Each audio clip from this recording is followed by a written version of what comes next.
하나님 말씀은 로마서 12장 14절에서부터 마지막 21절까지의 말씀입니다. 같이 읽도록 하겠습니다. 너희를 박해하는 자를 축복하라. 축복하고 저주하지 말라. 즐거워하는 자들과 함께 즐거워하고 우는 자들과 함께 울라.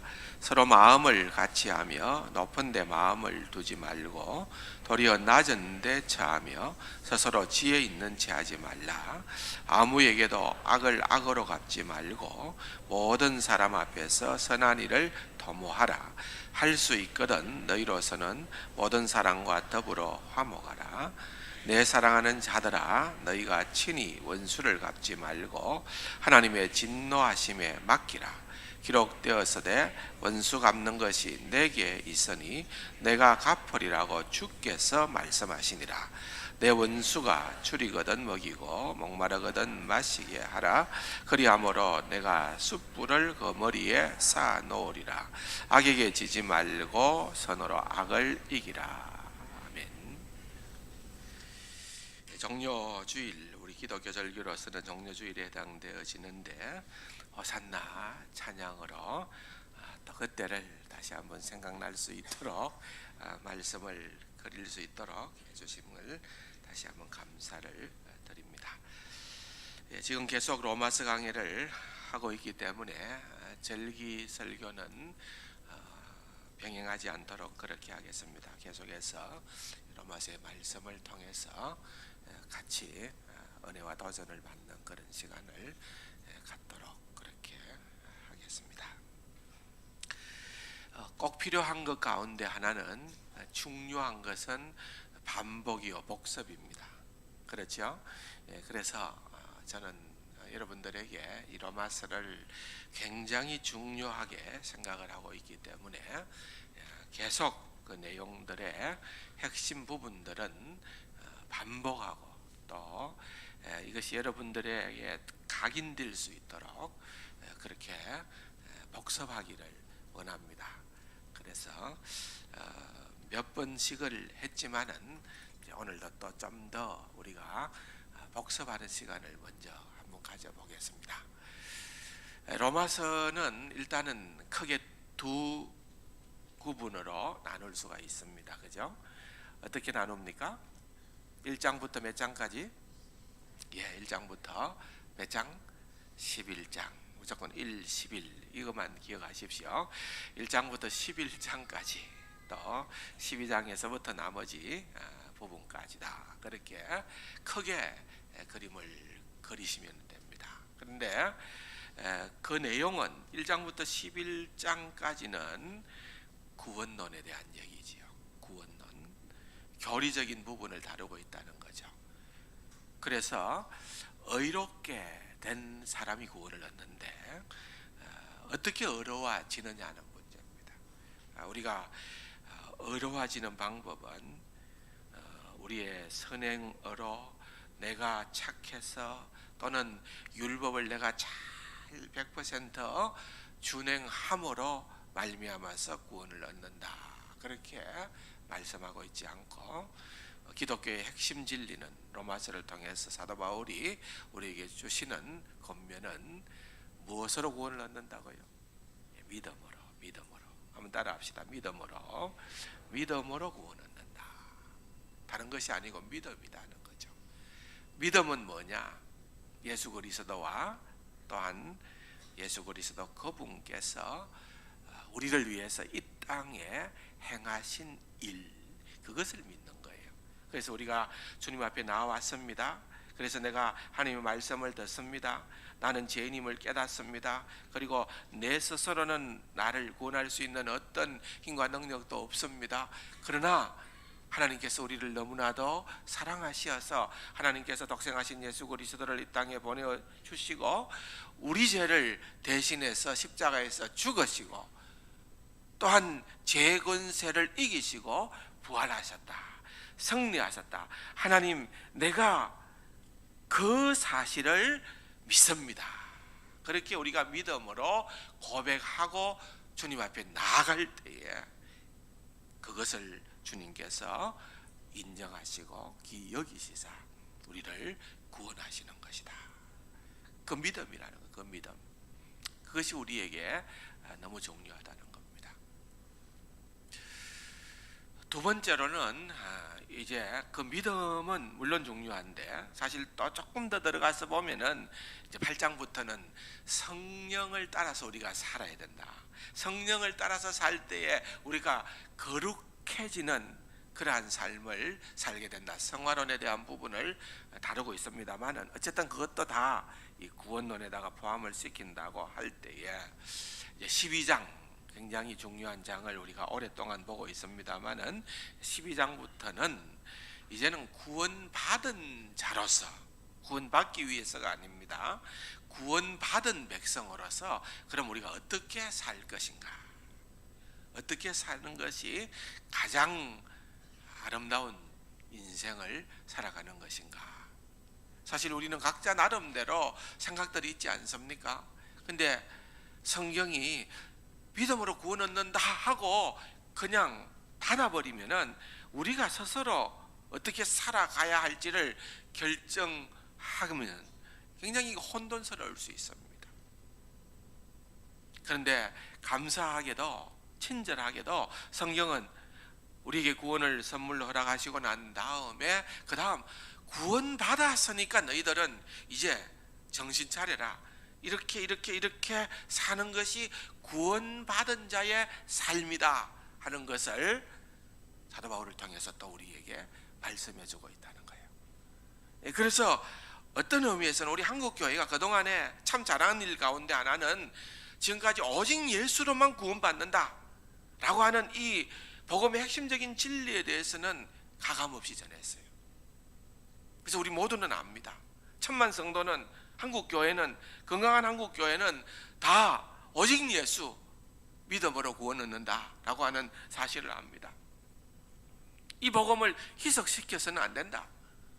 거기에 이만희가 들어갈 수도 없고, 안산홍이가 들어갈 수도 없고, 박대선이가 들어갈 수도 없고, 문선명이가 들어갈 수도 없고, 그 어떤 것들도 구원의 다른 방도는 없다. 그건 다 이단이다. 잘한 거예요. 오직 예수다. 잘한 일이죠. 그런데 이제 우리가 조금 더 거기에서 머물러 있어서는 안 되고 한 걸음 더 나아가야 돼요. 한국교회가 지금부터 강조해야 되는 가장 중요한 것은 그러면은 구원받은 백성으로서 어떻게 살아야 할 것인가. 여러분, 이게 굉장히 중요합니다.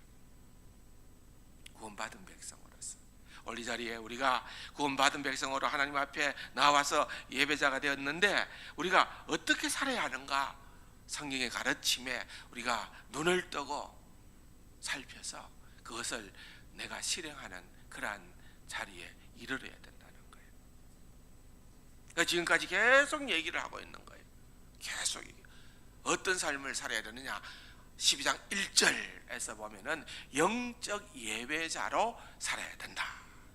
한번 따라합시다. 영적 예배자로 살아야 한다. 많이 얘기했습니다. 영적 예배자로 살아야 된다. 이 말은 여러분, 이렇게 우리가 주일날 나와서 예배드리는 이 예배를 의식 예배라고 그렇게 한다면은 영적 예배를 할 때에 이 영적 예배의 의미는 우리가 주중에 우리의 모든 삶이 예배가 되게끔 사는 그러한 그리스도인이 되어야 한다. 그 말이에요. 주일날만 그리스도인이고 주중에 내가 나가서 가정생활, 직장생활, 사회생활, 학교생활 이런 것은 그냥 세상 사람들이 하는 세상 방식대로 똑같이 살아가는 그런 이분법적인, 그런 분리적인 그리스도인이 아니라 우리가 영적 예배자로 살아야 된다라고 하는 이 첫 번째 말씀의 교훈을 통하여서 명심해야 되는 것은 우리의 삶이 하나님을 영화롭게 하는, 평상시에 우리가 접촉하는 이 세상에서 믿지 않는 사람들이든지 누구든지 간에 내가 정말 하나님의 이름을 높이고 하나님을 영화롭게 하는 자로서의 그러한 삶의 말을, 태도, 이런 것들로서 우리가 임하게 되면은 역사가 일어나는 거예요. 달라지는 거예요. 하나님께서 먼저 우리에게 원하시는 것이 바로 이와 같은 거라는 거예요. 삶의 예배자가 되게 해라. 이번에 지난 한 주간 동안에 또 일본 북해도를 좀 다녀왔습니다. 참 우리나라만한 땅이에요. 제주도를 제외한 우리나라만한 땅인데 그 땅에 교회가 없고 십자가가 없어요. 참 너무 안타까운 일들이지요.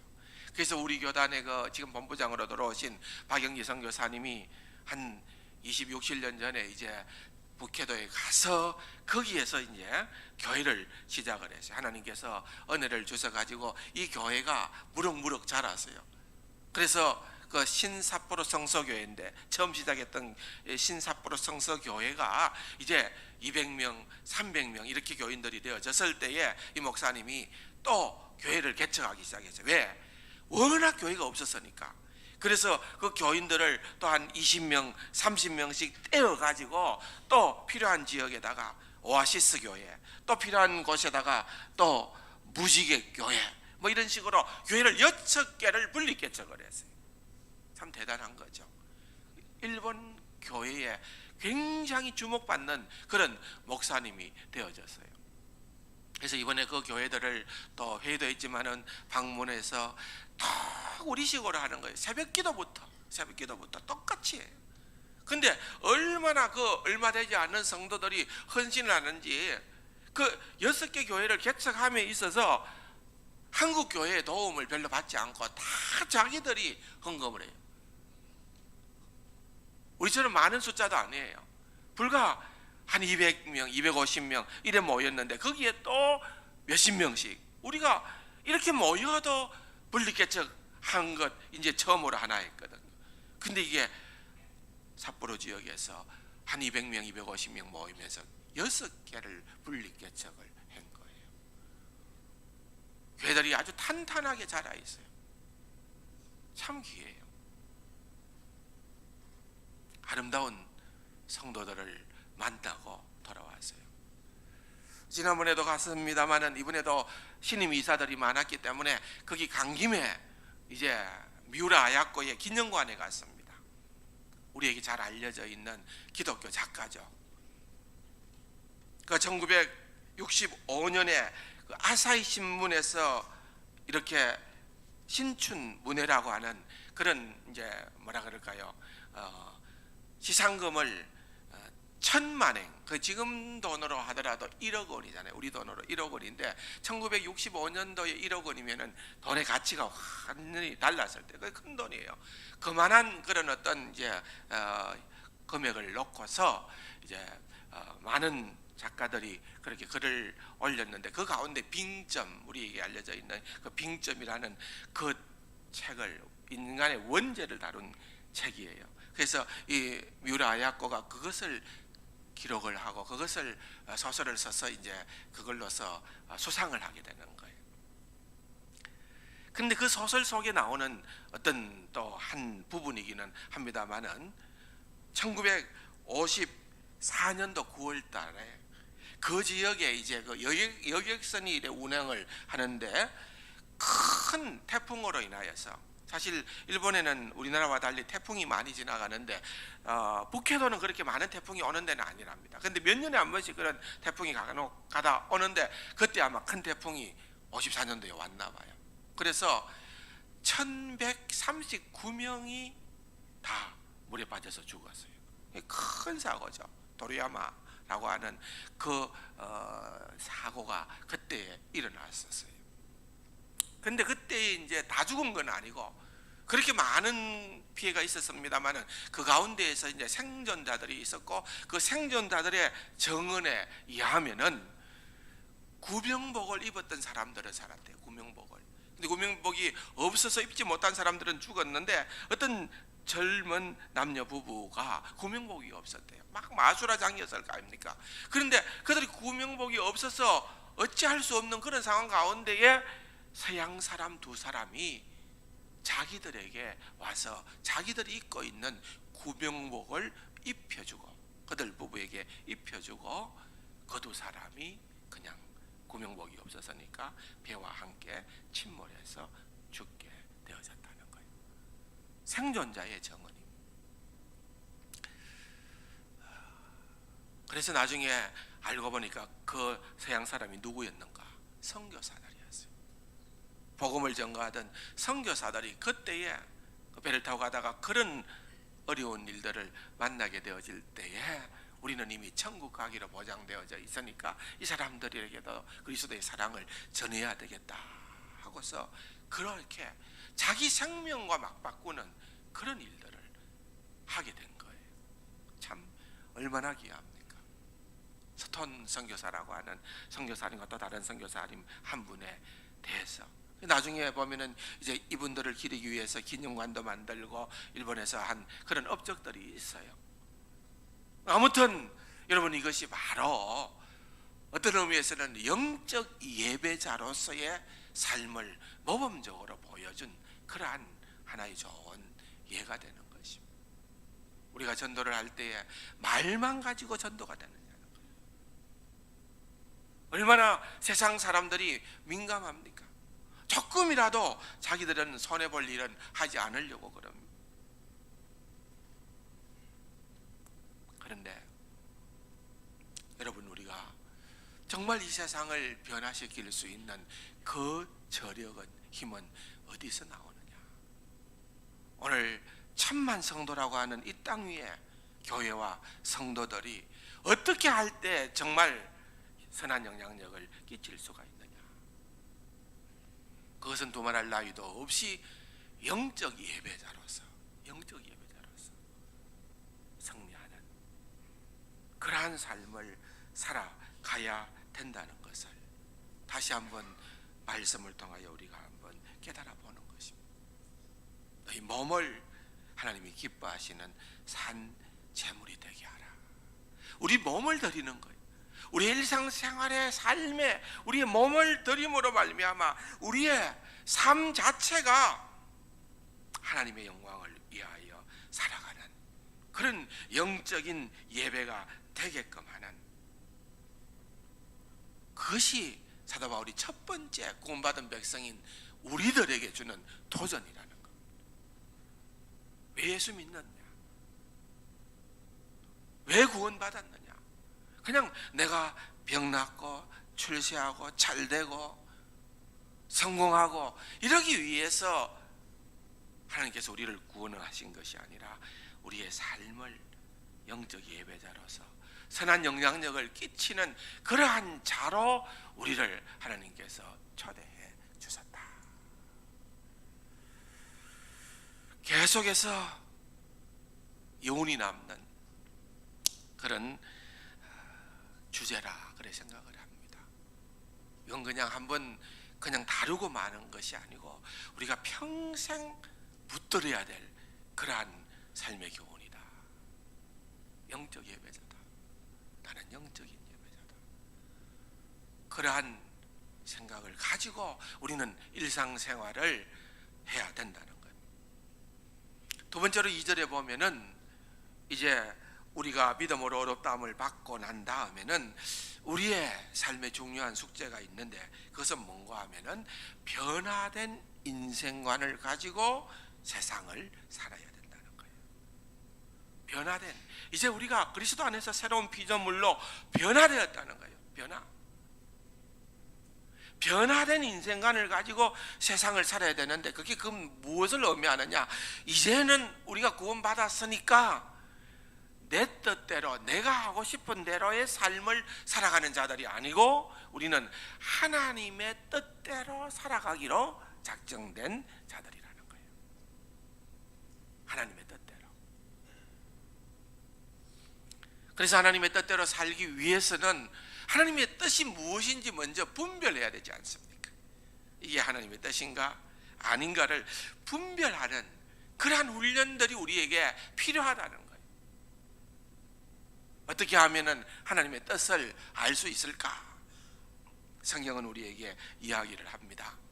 여러분, 하나님의 뜻이 어디에 있을까? 우리가 깊이 생각하고 생각할 때에 하나님의 뜻을 분별하여 알 수 있게 된다. 그렇게 말하는 거예요. 보세요. 너희는 이 세대를 본받지 말고 오직 마음을 새롭게 함으로 변화를 받아. 이 마음을 새롭게 한다는 말은, 이 마음이라는 것이 그냥 하트, 가슴이 아니고 이것은 마인드라고 그랬어요. 생각. 우리의 생각의 변화가 일어나야 돼요. 어떻게 변화가 일어날 수 있느냐? 여러분, 그것은 하나님의 말씀이 기초가 될 때에 우리의 생각이 자꾸 변하게 되는 거예요. 어떤 생각에 사로잡히느냐에 따라서 행동이 나타나게끔 되어 있다는 거예요. 그래서 우리가 하나님의 뜻을 찾기 위해서 늘 하나님의 말씀을 가까이 하고, 하나님의 말씀을 가까이 할 때마다 자꾸 그것을 묵상하는 거예요. 묵상하고 생각하고 또 생각하는 거예요. 어떤 분들은 뭐 그렇게 복잡할 거 없다, 기도하면 되지 않느냐, 기도하면 하나님께서 환상 가운데서 이게 내 뜻이다 그렇게 얘기해 주는데 뭐 그렇게 골치 아프게 할 거 있느냐? 어떻게 생각하십니까? 하나님께서 기도 가운데 환상으로도 말씀을 하셨어요, 성경에 보면은. 그런데 그것은 어떤 경우에 있어서는 하나님의 비상한 극단의 조치입니다. 여러분, 하나님의 뜻을 아는 것이 기도하고 하나님 A입니까? 하나님 B입니까? 내가 눈을 뜹니다. 하나님 철야 기도했습니다. 하나님 금식 기도했습니다. 하나님, 내가 눈을 뜰 때 A가 보이면 이게 하나님 뜻인 줄 알고, B가 보이면 B가 하나님 뜻인 줄 알겠습니다. 눈을 탁 떴어요. 뭐가 보였을까요? C가 보이는 거예요. A도 안 보이고 B도 안 보이고 C가 보이는 거예요. 어떡할래? 미신적인 거예요. 미신적인 거. 세상 사람들은 말씀이 없으니까 뭐 그런 방법 밖에는 없을런지 모르지만, 여러분, 우리에게 주신 하나님의 말씀이 있잖아요. 우리에게는 이 말씀이 근거가 되어야 되는 거예요. 근데 말씀으로 기도하고 생각하고 안 되면은 우리가 하나님 앞에 나아가는 거예요. 하나님의 도움을 받기 위한 부분들이 있는 거예요. 왜냐하면은 성경의 사도행전에도 보면은, 예를 들면 사도 바울이 그의 원래적 목표는 2차 선교 여행 때에 아시아로 가서 복음을 전하기 위해서 그냥 하나님의 뜻이다 생각하고 에베소로 갔었어요. 그 에베소로 가려고 하는데 하나님이 막으시는 거예요. 밤중에 환상 중에 하나님께서 막으셔서 마게도냐를 보여주는 거예요. 마게도냐 사람들이 나를 보고 빨리 와서 도와라라는 그런 환상을 보여주는 거예요. 아시아 에베소로 가려고 했던 그것이 하나님의 뜻인 줄 알았는데 환상을 보면서 사도 바울이 알게 된 거예요. 아, 내가 유럽이 나를 부르고 있구나. 내가 유럽에 가서 복음을 전하는 것이, 그것이 하나님의 뜻이로구나.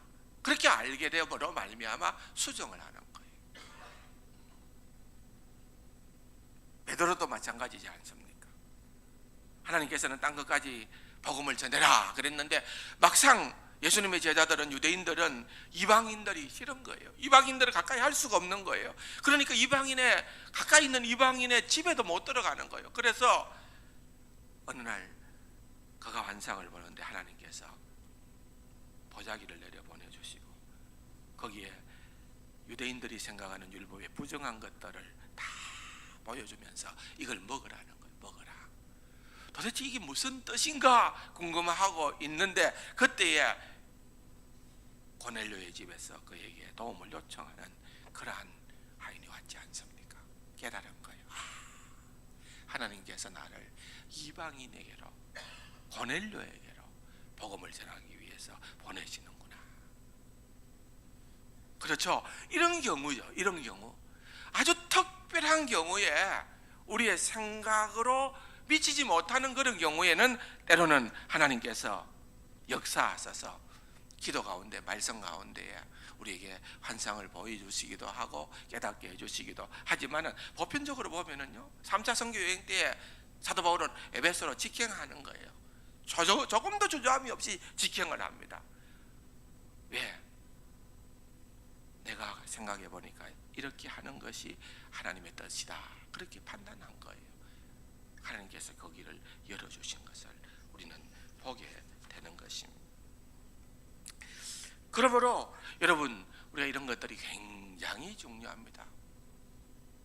우리가 구원받은 하나님의 백성으로서 살아갈 때에 정말 하나님의 뜻을 분별하며 하나님의 뜻대로 살아가는 그러한 인생으로 우리가 자꾸만 바뀌어져 가는 것이, 그게 성숙한 그리스도인이에요. 성령을 따라 살아가는 자들의 삶의 특징이라고도 볼 수가 있는 것입니다. 그러고 난 다음에 이제 우리는 받은 은사를 가지고 하나님께서 주셨으니까, 그 은사는 왜 주시는 거 하면은 섬기라고 주신 거예요. 섬기라고. 섬기되 진짜 섬김은 사랑으로 섬기라. 지난 주일날 그랬지요. 사랑으로 섬겨라.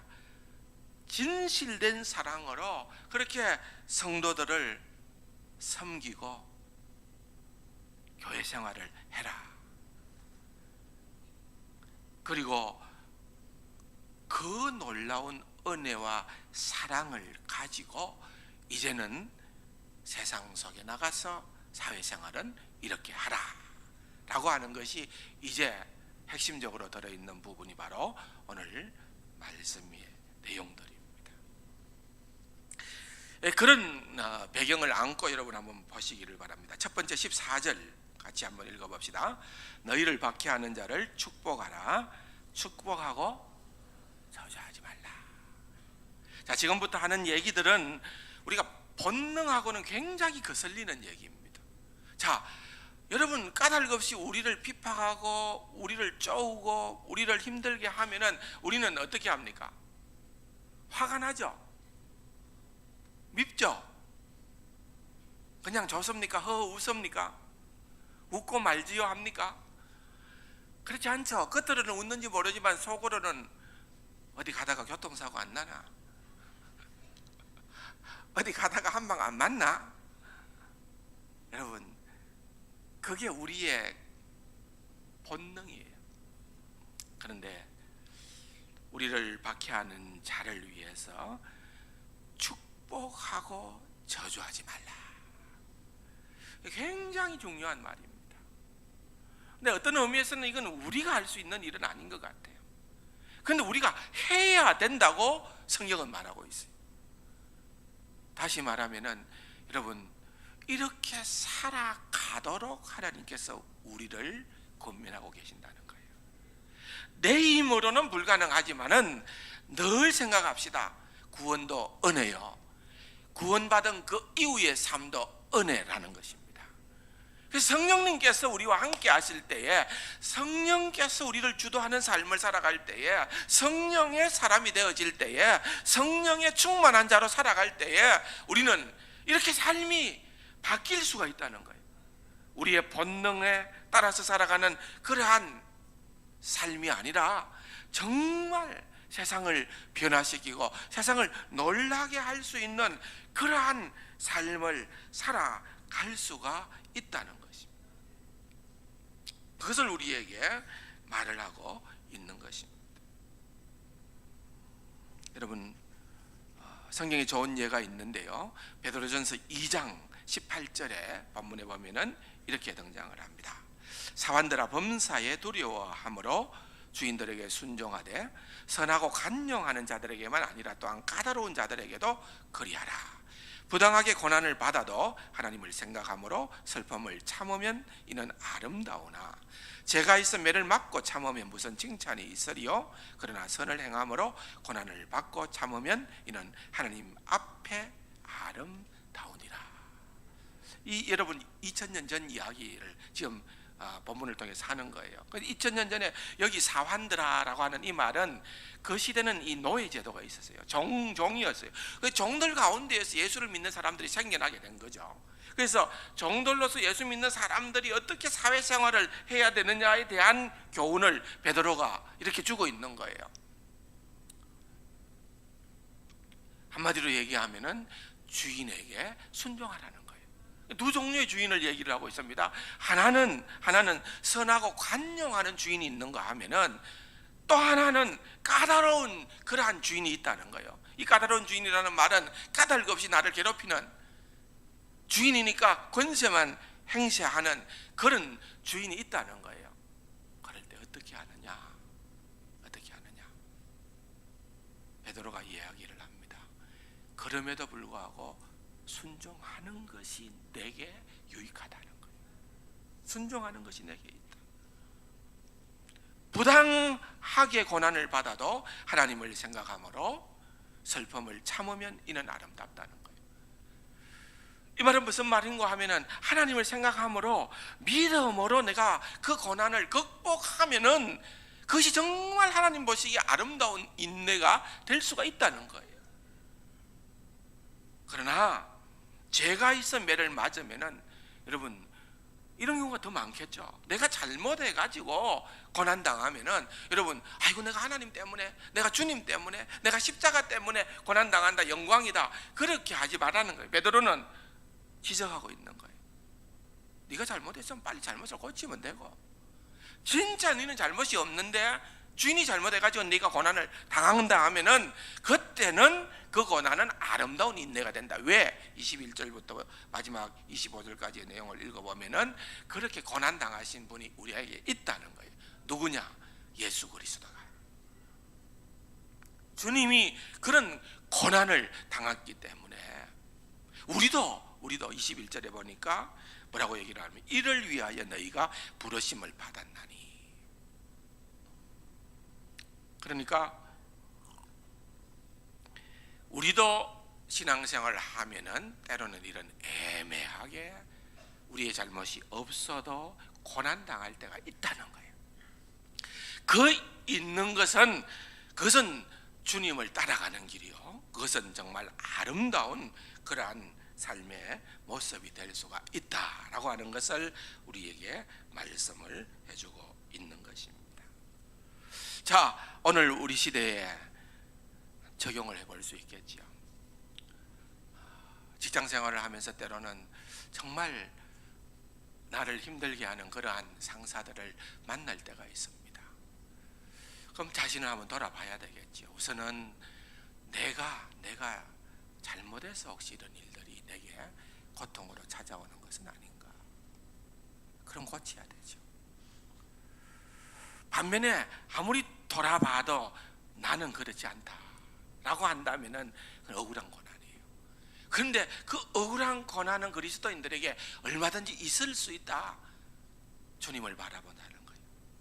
고난의 주님을 바라보고 그것을 인내하면서 나아갈 때에 하나님 앞에서 아름다운 일이 되어진다는 거예요. 축복이 되어질 수 있다는 것을 우리에게 말씀을 하는 겁니다. 와, 목사님 그건 진짜 성자입니다. 성자가 아니면 어떻게 그럴 수 있습니까? 그렇습니다. 맞습니다. 성자라야 그럴 수 있는데 여러분 그 성자가 우리 힘으로 되면 우리는 불가능하지만은 여러분 우리가 그럴 때마다 성령의 도우심으로 나아가는 거예요. 그렇게 되어진다는 거예요. 두 번째로 15절입니다. 다 같이 읽어볼까요? 즐거워하는 자들과 함께 즐거워하고 우는 자들과 함께 울라. 여러분이 굉장히 중요한 말씀입니다. 함께 뭐하고? 함께 웃고 함께 뭐라고요? 우는 거예요. 그 믿음의 공동체라는 것은 개인주의적인 신앙이 아니라니까요.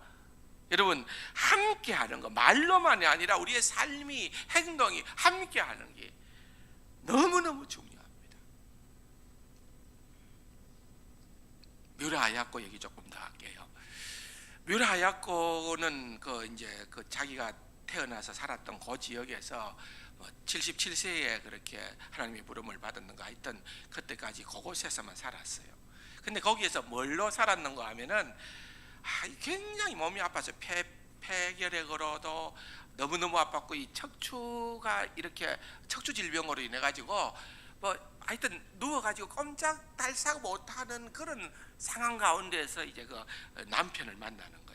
남편을 만나서 그 이제 사실은 그 남편의 이름이 여자 이름인데 그 이름이 근데 이 편지로 서로 이제 그런 어떤 뭔가 이런 나눔을 가지다가 그 이런 협회에서 너무 이 사람이 아프니까 당신이 가서 좀 위로를 해주라 그랬는데 이 편지를 했던 남자 쪽은 이제 여자가 누군지를 알았고 그분이 여자다라는 것도 알았는데 뮤라야코는 그걸 몰랐어요. 여자가 오는 줄 알아요. 여자가 오는 줄. 근데 만나 보니까 자기가 첫 번째 남자, 첫 번째 자기를 위해서 희생했던, 결혼은 안 했지만은 처음에 결혼을 약속했는데 사실은 모든 것을 다 희생하고 죽었던 그 첫 번째 남자랑 너무 얼굴이 흡사한 거예요. 그래가지고 이제 이게 만나게 되면서부터 이제 사랑이 이제 붙어가지고서 마침내 이제 그 결혼도 하고 그렇게 되어졌는데,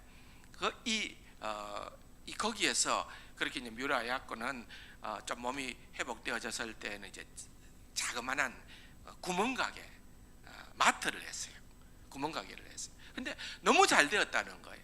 근데 똑같은 구멍가게인데 옆집은 너무 안 되는 거예요. 어떻게 했을 것 같아요? 뮤라 야코가 자기 가게 문을 일찍 닫는 거예요. 왜? 문을 닫으면 옆집에 가서 물건 사니까. 그래서 내만 잘 사는 게 아니고 정말 그 사람도 잘 살 수 있도록 해주기 위해서. 참 멋있잖아요. 소상에서 돈을 10,000,000엔을 받았어요. 얼마나 큰 돈입니까? 그래서 큰 돈을 받았었는데 소원이 하나 있었어요. TV 하나 사자. 남편한테 TV 하나 사자 하니까 남편이 노 했어요. 이 돈 누가 벌었어요? 누가 글 썼어요? 남편이 쓴 거 아니잖아요. 자기가 썼는데 남편이 노 했는데, 그러면은 여러분 같으면은 뭐라고 할 것 같습니까? 근데 순종해서 안 삽니다, 안 삽니다 하고 순종을 했어요. 제 아내처럼 순종을 했어요. 잘하잖아요. 그래가지고 이제 이 TV도 못 샀는데, 이 빙점이라는 것이 이게 굉장한 작품이니까, 인간의 원죄를 다룬 작품인데 그 작품이 굉장하니까 그걸 이제 드라마로 이제 방영을 했는데 TV를 보아야 되잖아요. 그 드라마로 계속 나오니까. 근데 옆집은 TV가 있었다네요. 그래가지고 이제 그 드라마 할 때는 자기가 쓴 소설을 드라마로 했는 그 드라마를 보기 위해서 옆집에 가서 보는 거예요. 가서 눈물을 흘리고 그걸 보고 이렇게 하는 거예요. 참 대단한 거죠. 근데 남편도 굉장히 헌신적이었어요. 평생의 아내를 위해서 살았던. 나중에 이제 수많은 소설들이 나오는데 그 소설을 나중에는 이 남편이 다 대피를 했어요. 대피를. 아름다운, 너무나도 아름다운 것들을 다 남편이 대피를 한 거예요.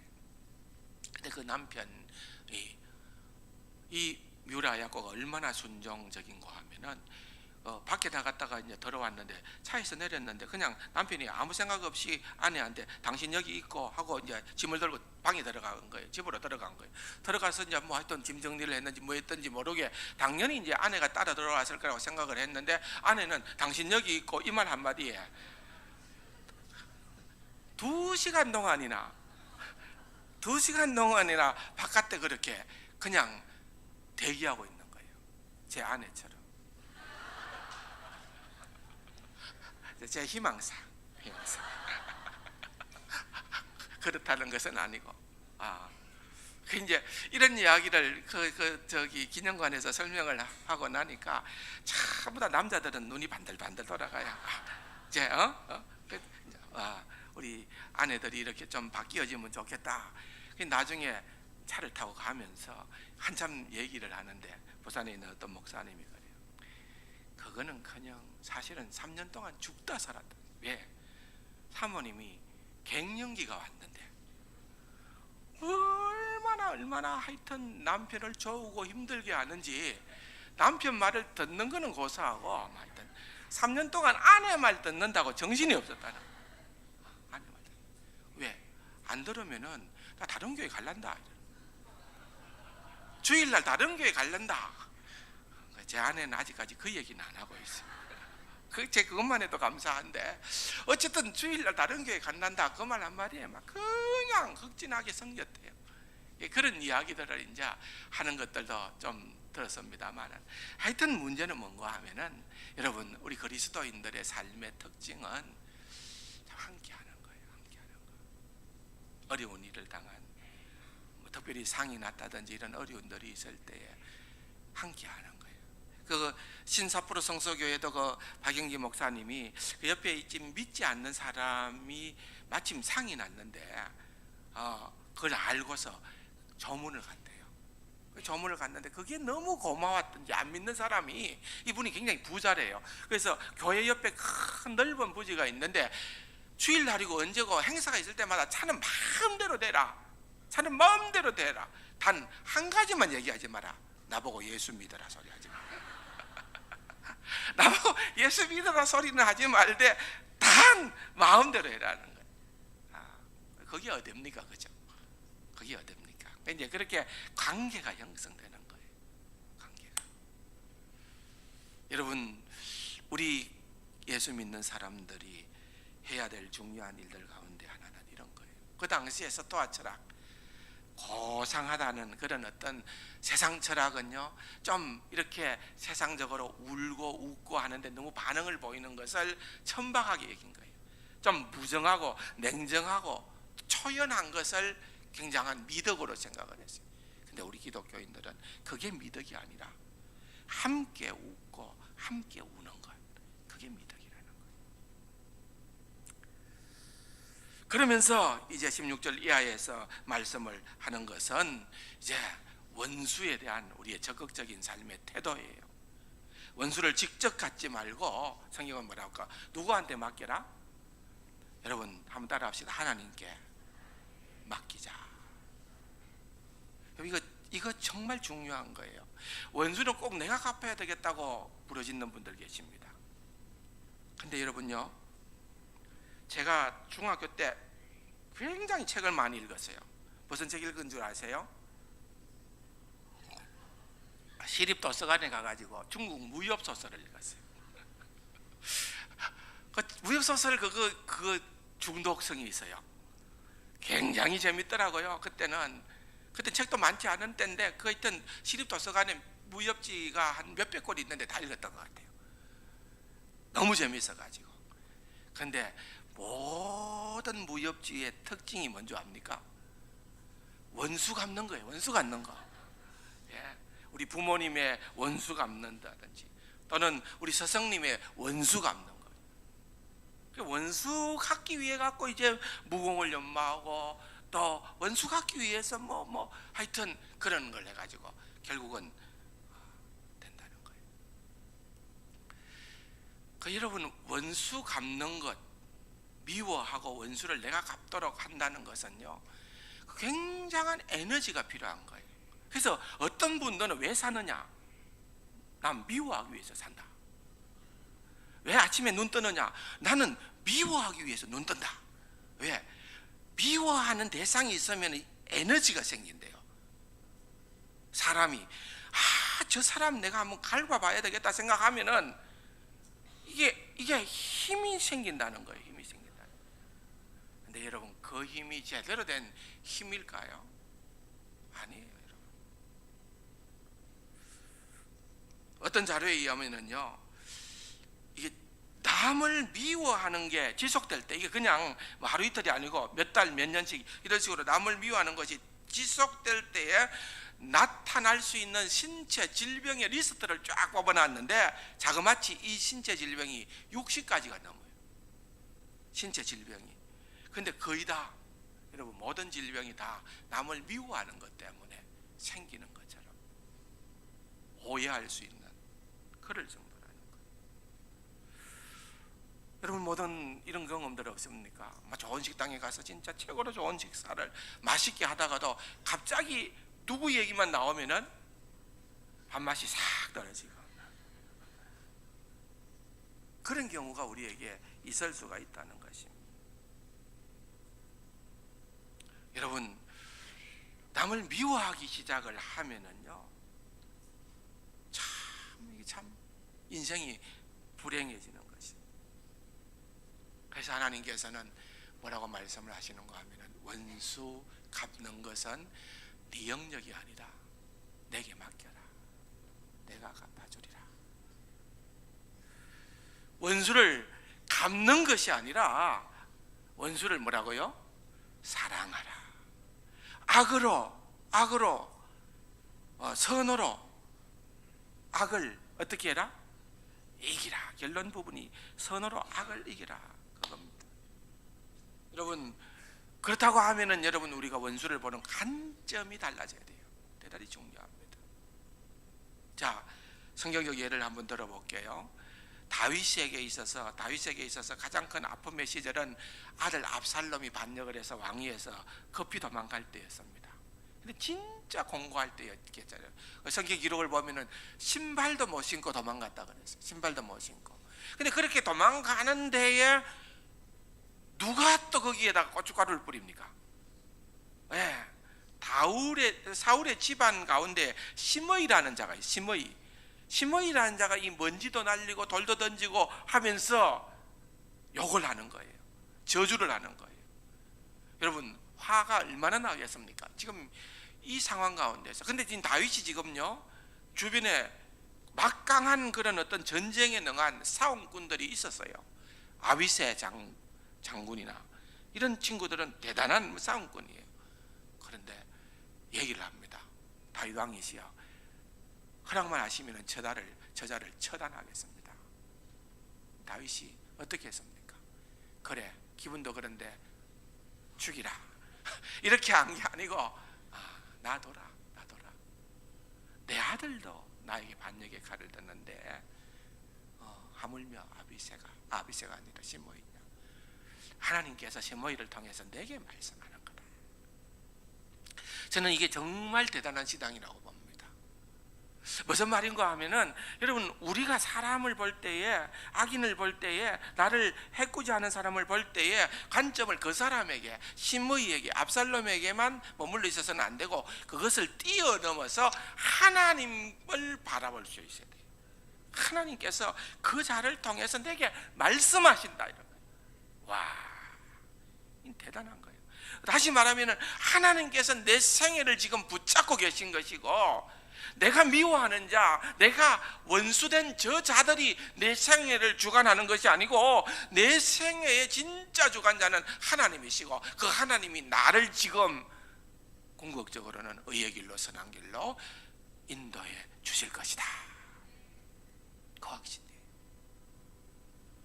창세기 45장, 여러분 시간이 갔습니다만 한번 찾아봅시다. 너무 중요하기 때문에. 45장 5절, 창세기 45장 5절입니다. 자, 5절부터 8절까지인데요. 같이 한번 읽어봅시다. 당신들이 나를 이곳에 팔았다고 해서 근심하지 마소서, 한탄하지 마소서. 하나님이 생명을 구원하시려고 나를 당신들보다 먼저 보내셨나이다. 이 땅에 2년 동안 흉년이 들었으나 오직 5년은 밭갈이도 못하고 주수도 못할지라. 하나님이 큰 구원으로 당신들의 생명을 보존하고 당신들의 후손을 세상에 두시려고 나를 당신들보다 먼저 보내셨나니, 그런즉 나를 이리로 보낸 이는 당신들이 아니요 하나님이시다. 누가 누구에게 지금 얘기하는 걸까요? 요셉이 총리가 되고 난 다음에 누구를 만납니까? 형들이 온 거예요. 이 형들은 지금 이제 외나무 다리에서 동생을 만났는데, 이 동생이 애굽의 종으로 몇 년 전에 팔았어요? 17살에 팔려가지고 30살에 총리가 됐으니까 13년의 세월 동안 고난의 세월을 보냈어요. 그리고 이제 2년 정도 지나서요. 이때가 2, 3년 정도, 32살 정도였는데, 그러니까 15년 동안에 요셉에게 있어서 한이 맺힌 것은, 여러분, 형들이 나를 애굽의 종으로 팔았다는 거예요. 여러분, 얼마나 속상하겠습니까? 얼마나 속상하겠어요. 근데 그 팔았던 그 종인 동생이 애굽의 총리가 되어서 그들 앞에 나타난 거예요. 자, 형들의 입장에서는 지금 어떨 것 같아요? 우리 다 어떻게? 우리 다 죽었다. 뭐 죽지는 않아도 우리는 이제 막 바로 어디 가야 돼요? 감옥은 가야 돼요. 감옥에 가서 니도 한번 당해봐라. 15년 당해봐라. 15달이라도 당해봐라. 이렇게 해도 할 말이 있어요, 없어요? 없어요. 그런데 여러분, 요셉은요, 원수를 원수로 대하지 않은 거예요. 자, 당신들이 나를 보낸 게 아니고 나를 이곳으로 먼저 보내신 이는 하나님이시다. 하나님께서 큰 구원을 위하여 나를 먼저 보내셨다. 여러분, 인생을 해석하는 관점이나 태도가 다른 거예요. 그렇게 될 때에, 여러분, 오늘 본문의 20절의 말씀입니까? 오늘 본문의 20절에 보면은 내 사랑하는 자들아 너희가 친히 원수 갚지 말고 20절 내 원수가 줄이거든 먹이고 목마르거든 마시게 하라. 이런 태도를 취하면은 그리함으로 내가 숯불을 그 머리에 쌓아놓으리라. 여러분 숯불이 머릿속에 있으면은 이거 어떻게 될까요? 이건 뜨거워 가지고 이거 어떻게 되죠? 근데 고대의 이집트의 간섭 가운데 하나는 회개의 표시로 숯불을 머리에 이는 그런 풍습은 있었대요. 근데 이게 이제 주석을 보면은 정확한 해석은 좀 다양합니다만 어쨌든 이게 뭔가 하면은 스스로 부끄럽게 되어서 회개의 자리에 이르게 한다는 말이에요. 다시 말하면은 악으로 갚으면은 그건 아무런 감동이 없지만은 선으로 악을 이기는 그런 행동을 하게 될 때에 악한 자는 내가 당연히 받아야 될 건 이건데 이걸 받는 거예요. 그러니까 스스로 부끄러워지는 거예요. 스스로 부끄러워지고 내가 잘못했다, 내가 회개하게 되는 그러한 자리에 이르게 된다는 말이에요. 사랑하는 성도 여러분, 이것이 승리하는 그리스도인의 삶의 절정이라고 보면 됩니다. 너무 귀한 거예요. 18절 말씀도 참 중요한 말씀인데요. 할 수 있거든 너희로서는 모든 사람과 더불어 화목하라. 이런 말씀도 너무 중요한 말씀인데 아무튼 여러분 이 주신 말씀이 정말 우리에게 너무나도 귀하고 소중한 말씀입니다. 우리 그리스도인은 본래적으로 우리의 본성에 따라 살아가는 그러한 자들이 아니라 성령의 사람으로 성령의 다스림으로 살아가는 자들이다. 그래서 정말 이렇게 멋진 삶이 우리에게 예배되어져 있다는 것을 기억을 하면서 살아가는 귀하고 복된 우리 세상 가족들이 되기를 주님의 이름으로 축원합니다. 좋으신 아버지 하나님 주신 말씀을 기억하며 우리에게 구원받은 자로서의 삶의 지침서를 잘 헤아려서 슬기로운 지혜로운 주의 백성들 다 되게 하여 주옵소서. 예수님의 이름으로 감사기도 드립니다. 아멘.